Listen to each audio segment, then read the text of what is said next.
ढेंकानाल विभिन्न सनातनी अनुष्ठान हिंदू सुरक्षा मंच एबीवीपी इस्कन पक्षरु एक विशाल शोभायात्रा स्थानीय बाजीराव छकठारु सहर परिक्रमा करी जिलापाल कार्यालय सम्मुखें एक प्रतिभा सभा अनुष्ठित होता। यह सभारे किपरि भाबरे संप्रति बांग्लादेश रे वंशानुक्रमिक भाबरे रही आसुथबा हिंदू मानक उपरे इस्लामिक कट्टरपंथी मानक द्वारा अत्याचारित क्रम से बढ़ी चली एवं स्थानीय सरकार यार निरवद्रष्टा साजिଛନ୍ତି। ଏହି ପରିପ୍ରେକ୍ଷୀରେ ଢେଙ୍କାନାଳ ହିନ୍ଦୁ ସୁରକ୍ଷା ମଞ୍ଚ ସନାତନୀ ଅନୁଷ୍ଠାନ ତତ୍ତ୍ୱାବଧାନରେ ସାଧୁସନ୍ଥ ମାନେ ବୁଦ୍ଧିଜୀବୀ ଏବଂ ସ୍ଥାନୀୟ ଜନସାଧାରଣ ଏକ 4 ଦଫା ଦାବି ଯାହା ମହାମହିମ ରାଜ୍ୟପାଳଙ୍କ ଉଦ୍ଦେଶ୍ୟରେ ଢେଙ୍କାନାଳ ଜିଲ୍ଲାପାଳଙ୍କ ଜରିଆରେ ଦାବି ଦେଇଛନ୍ତି।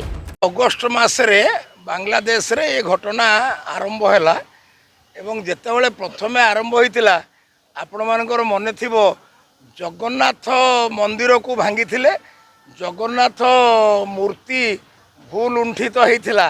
से टाइम रे प्रथमे अगस्ट मास 9 तारिख दिन लोकसभा शून्यकाल मु से कथा उठेइथिली एवं गत पर दिन मध्य मु लोकसभा भितर थिली एवं सेतिरे हेमा मालिनी एई विषय उठेइथिले एवं आमे माने सब एसोसिएट करथिलु।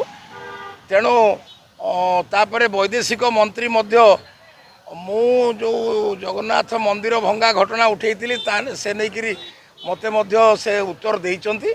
भारत सरकार संपूर्ण सचेतन अछंती एवं सारा पृथ्वीर हिंदू माने जो प्रतिक्रिया व्यक्त करुचंती इटा यथार्थ एवं विश्वर जातिसंघर आईन कानून रो परिसर भितर ये समस्यार समाधान करा जीवो। आउ आज बांग्लादेश रो माने जो माने भी कर्णधार अछंती यूनुस कहंतु बा जो माने सेमानंकर भी से माने जे स्थायी भाव रे से कथा नुहे।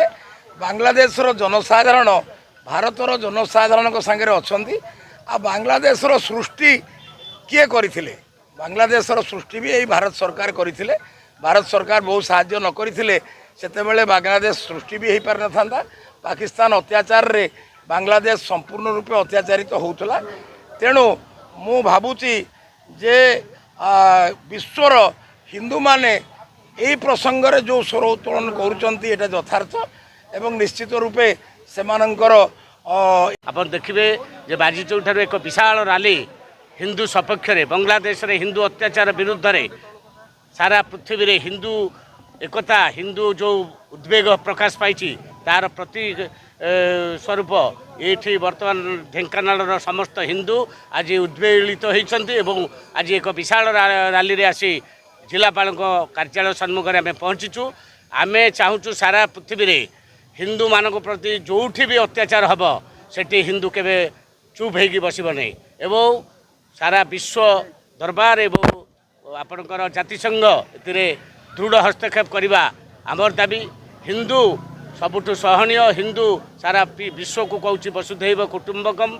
जदि आम सारा विश्व को आमर परिवार कहूँ आम उपरे अत्याचार कहीं अन्य माने आज जो माने बड़ बड़ कथा कहते मानववादी कथा से माने आज कौट शोचती आम प्रश्न पचारूँ। आम निजे निजर सुरक्षा करूँ निजे लड़ाई करूँ। एवं हिंदू विरुद्ध में जोठी अत्याचार हम तार दृढ़ जवाब आज हिंदू समाज the. Dhenkanal Deepak Ranjan Mishra report the Republic Odisha 24 news.